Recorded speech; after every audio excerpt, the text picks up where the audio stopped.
MegaETH are finally opening the floodgates with the launch of Frontier, the beta version of Mainnet going live in early December, as well as pre-deposits for USDm opening this week. And with an estimated $100 million in ecosystem rewards on the table, there is no better time than right now to jump into MegaETH. So in today's video, we're going to take a look under the hood at what MegaETH is, how it's different from the 1,000 other chains that are out there, and how I plan on maximizing my returns for those ecosystem rewards. Ladies and gentlemen, welcome back to another Crypto Gorilla video. As usual, I am not a financial advisor. I also invested in 2 different rounds for MegaETH, but all opinions are my own. If you appreciate this content, hit the subscribe button and let's jump right into today's video. Now, the #1 criticism I hear for any new chain is, do we really need another layer 2? To which I'd say MegaETH is not built like any other layer 2. Traditional L2s are affected by Ethereum's traffic. When Ethereum gets busy, their fees spike and the amount of activity that they can handle has a ceiling. Picture a race between all the different L2s. However, they all have a rope tied between them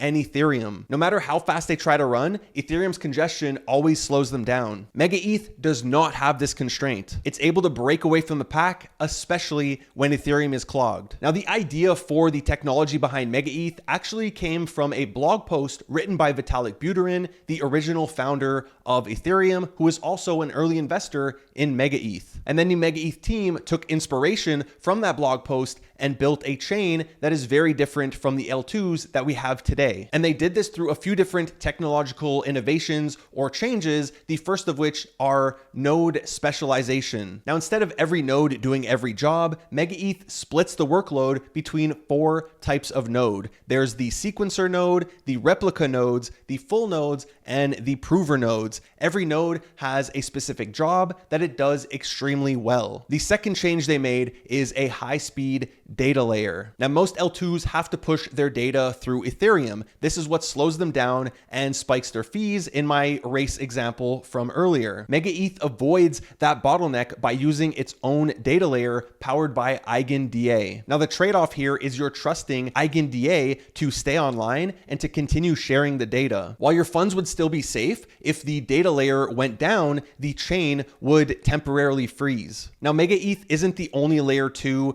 to have an external data layer. However, it is the only one doing this while pushing for real-time performance. And they do this through what they call mini blocks. On most L2s, transactions get bundled into larger batches before they're processed and posted to Ethereum. This is that step that slows them down. MegaETH skips that bottleneck by updating continuously through what they call mini blocks. These are what give users real-time responsiveness while the bigger blocks settle in the background. Now, the fourth thing that sets MegaETH apart is its revenue model. Because MegaETH doesn't need to post all of its data to Ethereum, its operating costs are much cheaper and remain stable. However, unlike other chains who charge you a markup on your transactions in order to earn revenue, MegaETH does not earn a penny on your transactions. Instead, they're earning revenues through their native stablecoin, USDm. Now, USDm is a stablecoin created in partnership with Ethena Labs, and it's backed by tokenized US treasuries that earn a yield. Now, depending on the type of treasury that they buy, whether it's short, medium, or long term, they're going to earn an interest rate of roughly 4% per year. And if they end up filling out the upcoming pre-deposits of $250 million, this would put them at roughly $10 million per year in yield or in revenues that they're earning, which per month is roughly $833,000, which when we compare this to the other top 40 chains in the revenue that they're bringing in per year, they would be right between Hyperliquid and Polygon. So even before going live with their mainnet, they would be the top 8 chain out there in terms of yearly revenue. Now, on top of a native stablecoin, they also have a native token called Mega, which they did 4 raises for, 3 of which were public, where in the last one, they had a whopping $1.4 billion in deposits. So people were really eager to get in on this. Now, according to the white paper, there are a few different use cases, one of which is it's going to be the gas token used to pay gas fees. It's going to be a staking mechanism for security. security. It's going to be used for governance and for ecosystem incentives. Now, it's important to note that the stablecoin USDM, although it does earn a yield, that yield doesn't go to you for holding the stablecoin. So you might ask, like, what's the incentive here to put money in the pre-deposit and lock up that liquidity if I'm not going to be earning a yield? For which the answer is ecosystem rewards. From their tokenomics, we know that they're giving away 2.5% of their token supply in a mainnet reward campaign. And if we go look at the FAQ for pre-deposits, you can see pre-depositors will get consideration towards the rewards campaign. Now, there seems to be a few different campaigns. We haven't heard much about the bonus campaign that they're supposed to have, where the top 5,000 participants are going to earn up to 2x the allocation of their investment. This was supposed to be, according to the white paper, for 30 days when mainnet launches, but during the mainnet beta, this is not happening. Instead, although it can still count for this, I think it's going to be considered in the 6 to 8 month reward campaign that they're going to run once mainnet is officially live. Now, personally, I'm really excited for the rewards campaign because 2.5% at the current price that it's trading at, which is roughly 4 billion FDV, is $100 million.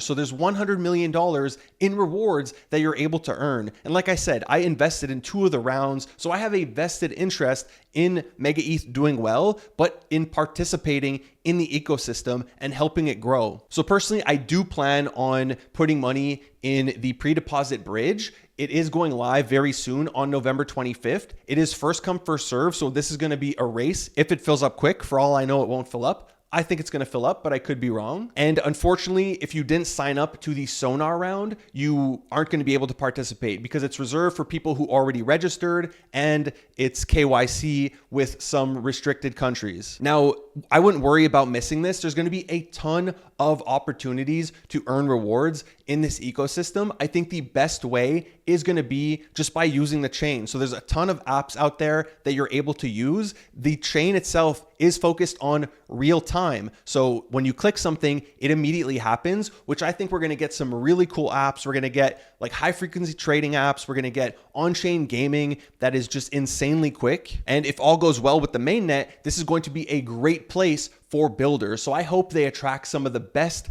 in the business. And I'm going to be making a ton of tutorials for all of these different apps that are available. I think the biggest setback right now for a lot of you watching is most people have no idea where to even start on MegaETH because a lot of the apps are either you need an access code, they're coming soon, or they're on waitlist. So you can't even test them out. If we filter here by live, there's only 7 that are currently live with even some of these, even though it says live, like there is literally nothing you can do on the website. Now, if you're wondering what this website is, this is actually something I'm launching, which is going to go over ecosystems and guide you through it, go through airdrop methods and a ton of different cool features we're going to have. We're going to have guides for every single tool on MegaETH, so definitely worth checking out. We also are going to have some invite codes. If you made it to the end of the video, here's an invite code for Top Strike, which if you play this game on testnet, they have already confirmed there are going to be mainnet rewards. You're going to get free packs on mainnet. So I think it's worth jumping in. It's on testnet, so it's costing you $0. Buy some players and earn rewards on mainnet. I'll put this link in the description down below. If it runs out, I'll try to get more from the team so more people can enter. But like I said, this website's going to cover a ton of stuff. I'll also be covering a lot of it in my videos as usual through video tutorials. So if you haven't already done so, make sure you hit that subscribe button, hit the like button while you're down there. YouTube really likes that. Thank you for watching another Crypto Gorilla video. Peace.